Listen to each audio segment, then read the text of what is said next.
As CBC reported last month, Republican lawmakers in Michigan say Canada is doing a poor job controlling wildfires this year. They blame the Canadian government for that state's poor air quality. Environmental experts, though, say the solutions to keeping wildfires under control are not that simple, especially when you take climate change into account. Here in Manitoba, more than a dozen communities have been evacuated due to wildfires, and more than 7% of the province's forests have burned. So what are the options for forest management as we head into more dry summers, frankly, in the future? The CBC's Rosanna Hempel has been looking into the story, and she's here live to walk us through what she's found. Good morning. Good morning. So what are experts saying about how Manitoba, has been managing the risk of wildfires? Well, let's start with what they agree on. They agree that climate change will mean drier forests, warmer temperatures in our future, and they agree that Manitoba, but I don't just want to single out Manitoba, it's also other provinces. They need better forest management in this reality. But some are divided on best practices and which options this province should pursue. So I spoke to an expert, Robert Gray. He's a fire ecologist out in BC. And before I get into what communities can do when it comes to some of those practices, I want to play you a clip where he explains what we're up against. Fire is a contagion. It moves through a landscape and it finds those holes and it'll exploit them. So you have to do a consistent job out to a good distance. Knowing that, let's talk about some of those practices. I asked him how communities, how the forest industry, and the province could be doing that. And he told me about a few different options, so I'll walk you through them. Prescribed burns, that's something where you deliberately set an area of land on fire in a controlled way.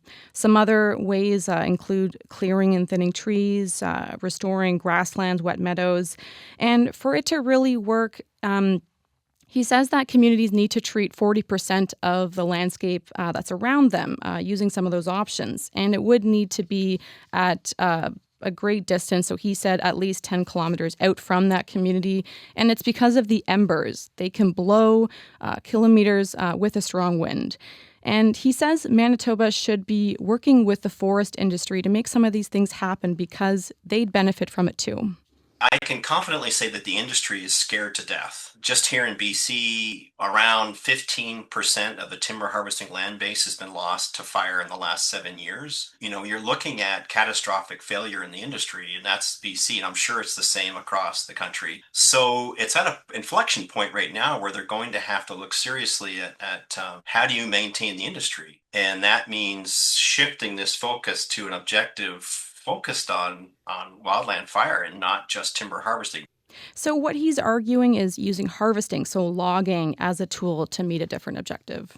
What are other experts that you spoke with saying? So I also talked to Mike Flanagan. He's a professor of wildland fire at Thompson Rivers University in BC. And he says that Manitoba's approach of monitoring wildfires that aren't threatening communities is appropriate. And you wouldn't want to, he says you wouldn't want to put out every single wildfire anyway because it's very expensive, first of all, and it's a natural part of the boreal forest ecology. And when I put this to him, he suggested that some of our American neighbors might not fully grasp that.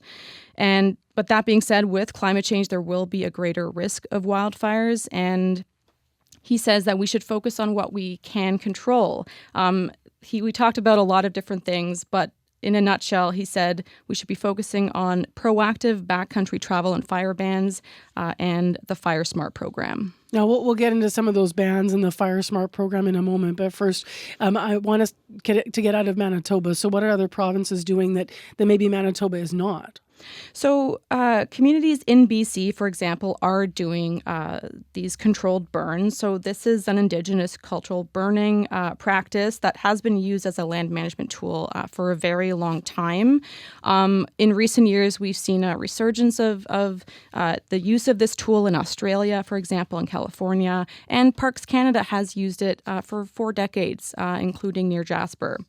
So one example that Gray told me about was a case that he worked on a couple years back in the community of Ackham, north of Cranbrook, that's in BC. And they did a 12 square kilometer prescribed burn that year. And it did take a few years to plan. So they go ahead with that prescribed burn. The next year, so that was last summer, the community credited that burn with saving the nearby airport and most of the community's homes. At 1,300 hectares, it still wasn't big enough. But that's the start. We have enough examples of that now between Canada and the US where we've seen post facto the effectiveness of these things. We're just not doing it fast enough and a big enough scale.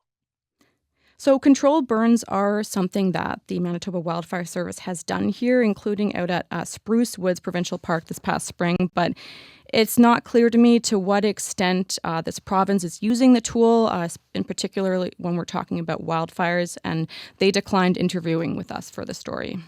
Now, we know a lot of wildfires are human-caused. How effective are backcountry travel and fire bans, which you alluded to earlier and we had this summer? So just to give you an idea of how many of those fires are human-caused, between 2016 and 2020, it was 42% were human-caused. So that's a big blanket thing that could mean, campfires, ATVs, maybe a cigarette, things like that. And but 42%, that's still a decent proportion.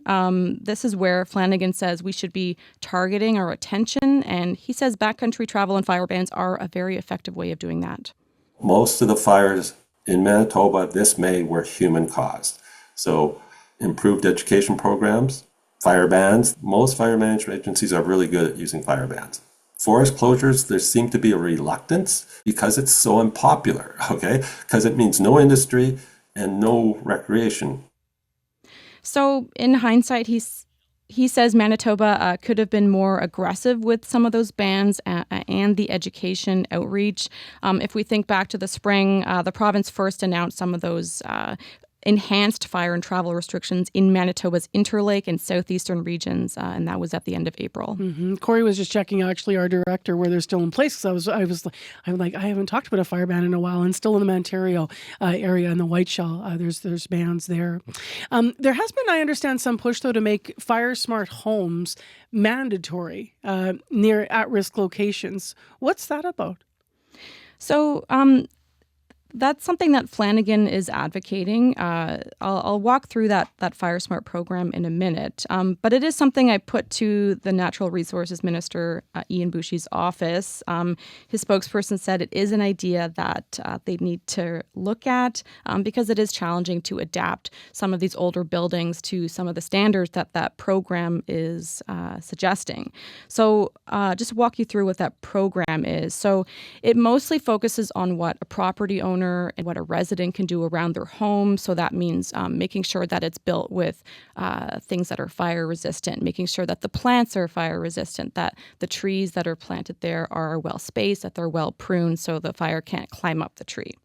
So, and this is an approach that the Manitoba government supports on a volunteer basis, and they do have resources on their website. But I want to play you a clip where Flanagan explains why he thinks it should be mandatory. Fire typically enters a community through a rain of embers, little burning bits of twig, bark, sometimes pine cones, and it falls. And these are carried by the wind, sometimes 2 kilometers. So here comes that ember rain. And it hits the one house that hasn't fire smart, and then it spreads structure to structure. So you'll lose the whole block. You're as strong as your weakest link. So coming back to the first expert I spoke to, we did talk about this Fire Smart program, and he says, he supports some aspects of it, but overall he doesn't find it very realistic because you're putting it on the homeowner to have the money and to be willing to put that money forward to do those renovations, to do all that landscaping work. And that's why he supports some of these more large-scale land management tools that protect the whole community. And also, you're talking about something that's mandatory in the backwoods of Manitoba and having to monitor just thinking about the widespread properties. And if it's mandatory, then you're going to have to be looking at every tree, how it's pruned. And when you talk about realistic, it's hard to understand how many people there would have to be involved in the system to do those checks. You said the province has not given us an interview, but what are they saying? So They did say that they would be happy to chat in the fall, but not now. And it's because the staff are very busy with wildfire suppression. They have told me that, and they've also previously said this, that there will be a review of Manitoba's preparedness and the suppression efforts after the wildfire season. All right. Well, we'll hold them to that, and we'll see what they follow up with this fall. Thank you very much for this, Rosanna. You're welcome. That is Rosanna Hempel, reporter for CBC Manitoba. If you want to read more about this, cbc.ca/Manitoba.